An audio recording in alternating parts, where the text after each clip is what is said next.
Hello guys, and welcome to Draco Ray Gaming once again. Today I'm going to talk about YouTube streaming bit rates and how they compare to Twitch and what you want to do for settings when you're streaming on YouTube, because they are entirely different. I'm also going to talk about how that affects your system. So as usual, let's get right into it.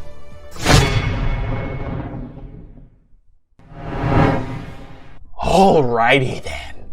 Okay, so first thing I think a lot of people do is they'll Google recommended upload encoding settings for recording and or streaming on YouTube, right? And they differ quite a bit from Twitch. In short, honestly, to not waste everybody's time, one of the biggest, hugest things is that it requires on YouTube a lot more of an upload transfer rate to maintain quality and to maintain stability. So, because you don't want to get cutouts or skipped frames and all this kind of stuff. But when you're uploading more, that also puts a huge stressor on your system, and that's really what we're talking about today.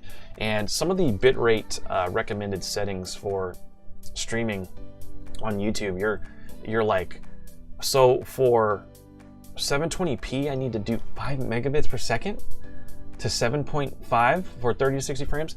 That just seems like a lot, especially when on Twitch you can push 6 megabits per second, and you can do full 1080p in 60 FPS.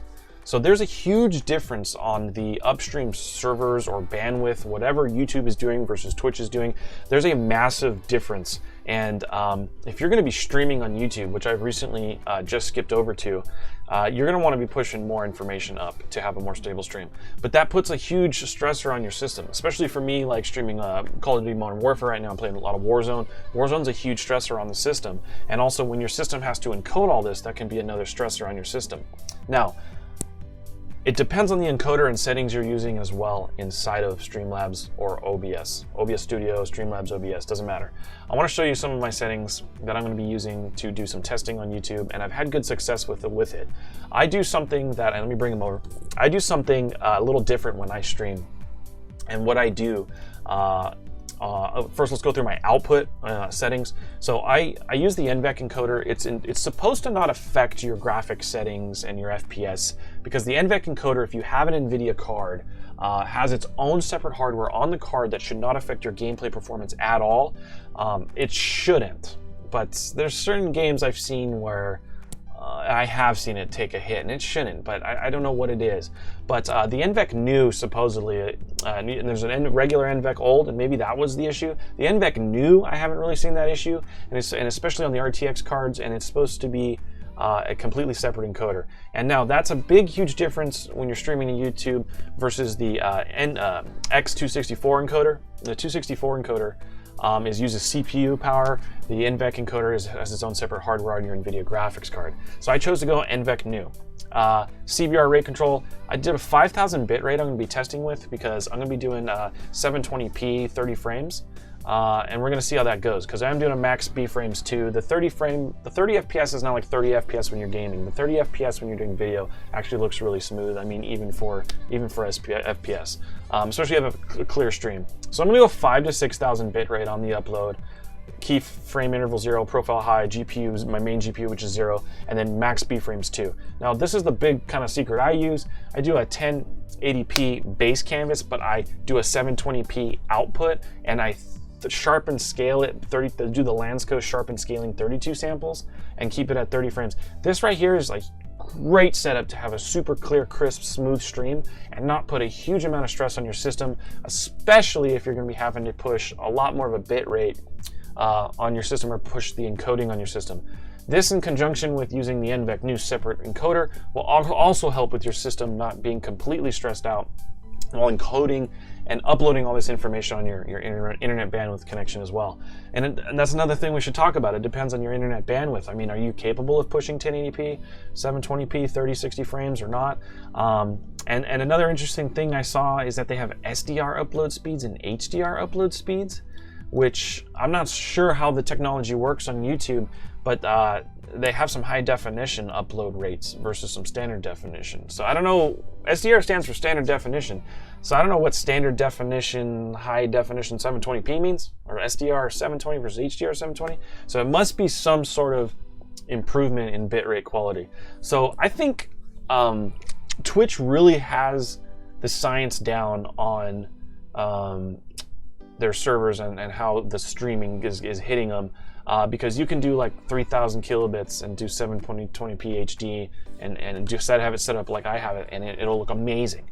So with YouTube though, you're gonna have to push some more bits to get stability, because when I was pushing like 4,000, I'd see cutouts and drops, and when I went 4,500, it got way better. I'm going to try 5 to 6 now, and it just seems like I need to push a lot. I have about a 30 megabit up right now because I don't have fiber in my area, so I mean, I technically could push 10 to 15, but that's a lot of encoding to do on your system while you're streaming and playing the game all at the same time, and hopefully using the NVEC new encoder, it doesn't put that stress on your system. Now, if you're using the 264 on the CPU, you're going to see a hit on CPU performance, especially on games that use it a lot, particularly like Warzone or other things.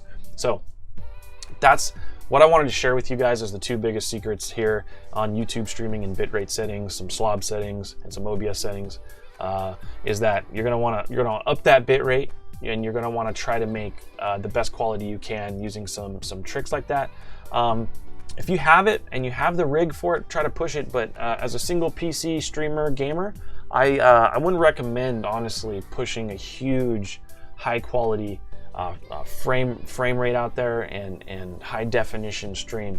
I honestly though, the great thing I believe with YouTube versus Twitch is, with Twitch, until you become partner, you cannot, the individual watching your stream, you cannot downgrade the quality of the stream. If they're pumping out a 1080p stream, you got to try to pull down on your phone in the middle of camping or wherever you're at that 1080p stream, and it's going to be very difficult for you if your signal's not really good. Now, with cell phone signal improving, that's probably not an issue. 720p, 3,000 kilobits or 3 megabits per second or 3,000 kilobits per second was like the golden range for Twitch. On YouTube, one of the differences and awesome things of streaming here is, I believe while you're streaming, users can actually change the quality of the stream on the fly.